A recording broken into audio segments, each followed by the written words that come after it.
Hello, Mario's friend. I actually didn't catch your name, but that's okay. This is specifically for you. I wanted to show you some cool things on guitar that I think would be useful for you, no matter what skill level you're at. I don't really know what skill level you're at. I heard that you're relatively beginner, but you said you knew some things. So I'm going to give you a couple exercises that I think are going to be useful, no matter where you're at, and I'll give you some thought processes behind them, why I like to use these sort of things. So I'm going to try to, as best I can, get my picking hand and my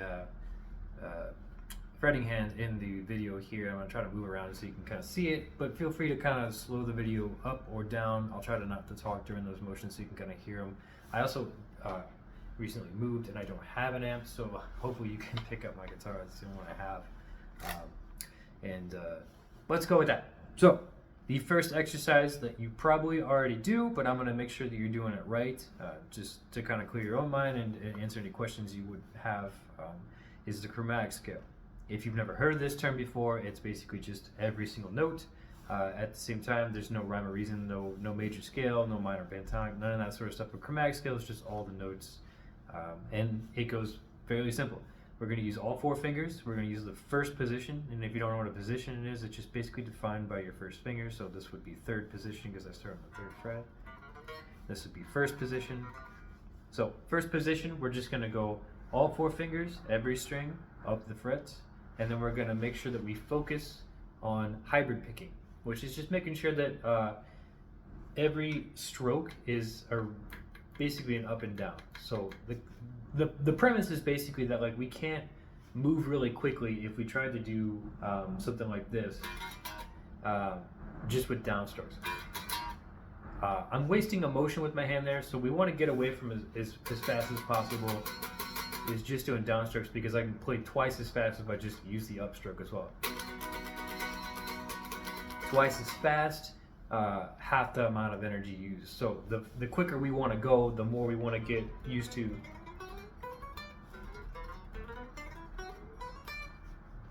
using the up and down motion. So hybrid picking on top of a chromatic scale. I'm going to do that without talking, just so you can see it. It's fairly simple.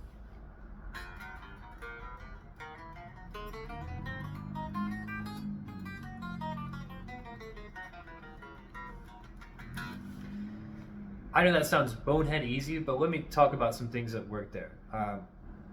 This is good when you don't know what to play on guitar, and you don't know what to practice, you don't know how to get better. There will never be a time when this is not useful.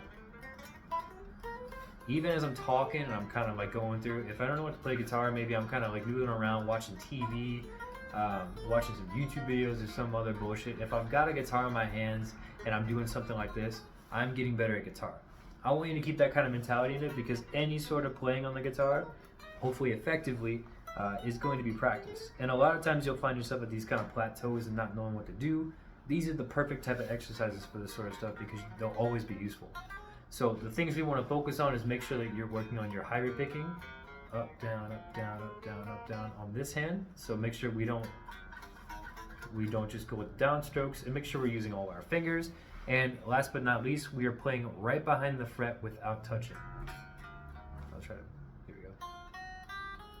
So the concept is that we want to press this string against the fretboard, but we want the fret to be doing the work. So the further we get from the fret when we play, you get that clarity? So we want to make sure that every time, as best as possible, whenever we're playing things, we want to be behind the fret. So we're working on perfect technique with our picking hand and our fretting hands.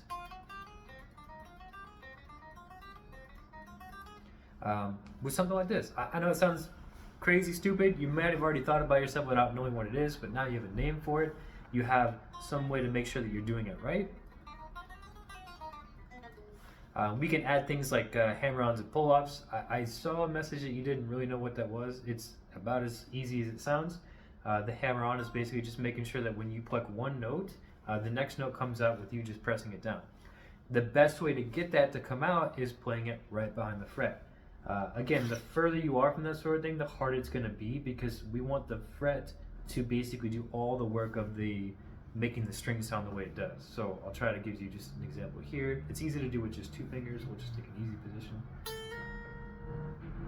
one pick, two notes. And of course, in a in a practical example,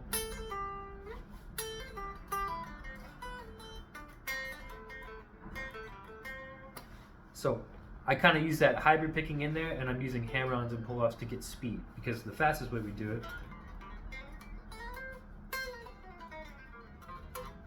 is a combination of both. Don't worry about that too much, because you can use just one simple exercise for hammer-ons and pull-offs, and that's just finding a comfortable position on the last string and then going on and going off. The pull-off is basically just a little bit harder than the hammer-on. The hammer-on will just be going on. Try not to press too hard. In fact, when you're practicing this sort of thing, just make sure you're using hopefully as little amount of pressure with your hand as you can, because it should be a delicate touch. And then try doing a pull-up as well in the same motion, which is basically just taking your finger and then pulling down as you're coming off. May be a little bit easier because you're technically strumming with this hand, but as we're getting into more motions with using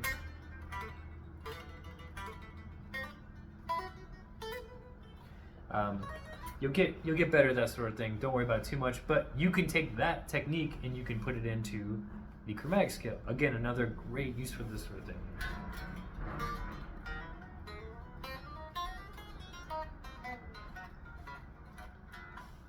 Sorry, the sun's blasting me out right now. Let's see if I can change my position up here. Aha! Sorry about that. Perfect. Okay, next exercise, actually this is a little bit better anyways, is going to be a thing I call the exercise. I coined this. I don't care where else anybody else finds it. I definitely made this up. Probably, I don't know. I'm just using a thing, we're going to talk about a thing called string crossing. It's a familiarity between a lot of different instruments, but for guitar it's basically just moving to our next string as we play.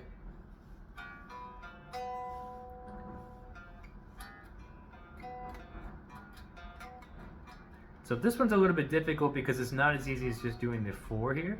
We're going to be using all 4 strings, all 4 fingers, hybrid picking, and we're going to be going back down.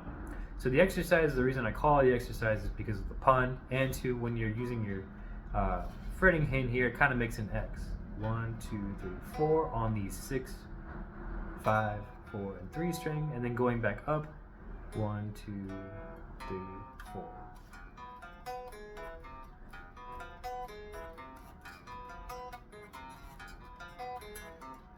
You'll see I'm using my hybrid picking technique down here, and I'm using a string crossing technique down here. This is another one of those things that's just a noodling technique. It'll always be useful. And I think something like this is great because it's so awkward for your hand. But by the time that you find another riff or song that you want to play, and it might have some sort of awkward positioning for your hand, you'll feel a little bit more comfortable because you have something that is already slightly awkward. This sort of thing translates, I think, pretty well to playing a lot of different things, especially when most of us pick up new songs and tabs. And we just want to be kind of finding a way that feels comfortable, because a lot of times at the beginner stage, you look at a song and you're like, this is just impossible.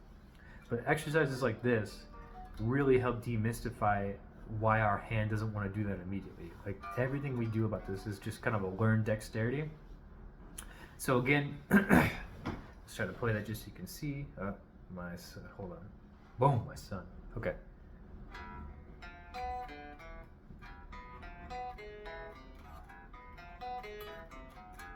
Let's see if I can.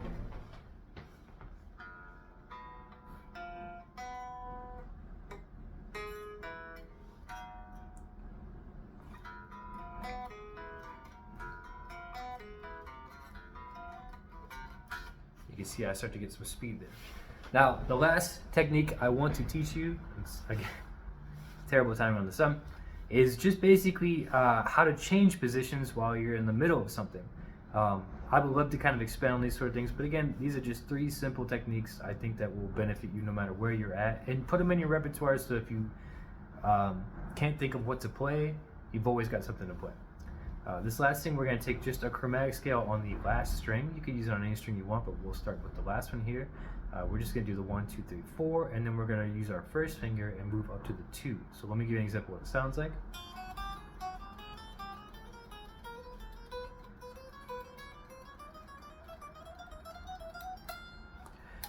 What's great about this, again, with the hybrid picking, everything we're doing today is really helping us learn how to hybrid pick. And you can really get a good shot of my pick going up and down on that. It's very simple in one string.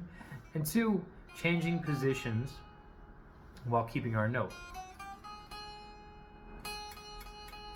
Anything behind my finger here doesn't matter, so what we're using is a technique to make sure that I can comfortably change my position without losing my notes. Not only does it sound pretty cool as hell, and you can go back down, but it's going to be incredibly practical for just about everything we do in actual guitar playing.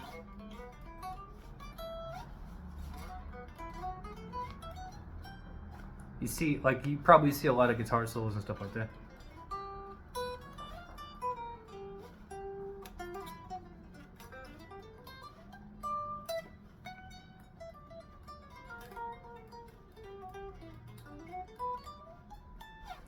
So the method is basically demystifying all these solos and taking them in by one position at a time.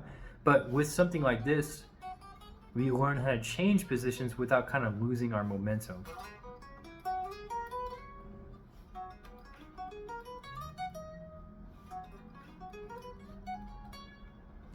So you can again use this on any string, and I would encourage you to use all of these together. The string crossing, the chromaticness, hybrid picking. Check out something like this.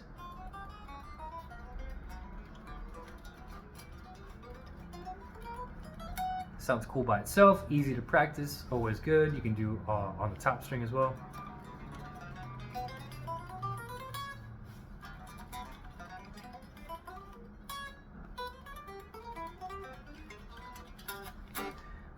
And again, you can position change the exercise as well. It also sounds pretty cool.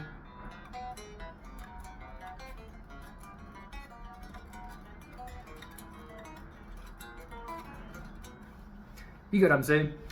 All these things are great because I want you to put them in the repertoire when you have nothing else to practice. Always kind of use them as like their, let's say doing reps or lifting weights in the gym, right? They're just simple motions. They're always effective. It's like when you think of well, what exercise should I do in the gym? Like the bench press is always popular. Curls are always popular. Squatting, deadlifts, that sort of stuff is great because you don't have to think about it too much. They're always going to be good for you, and good form is going to be important with those. So if you don't really know what to do, take it slow and just make sure you're working on your form, right? It's always going to be useful. They're still useful to me today. You'll still find every guitar player noodling around with this sort of stuff until you find those licks and stuff that you want to practice that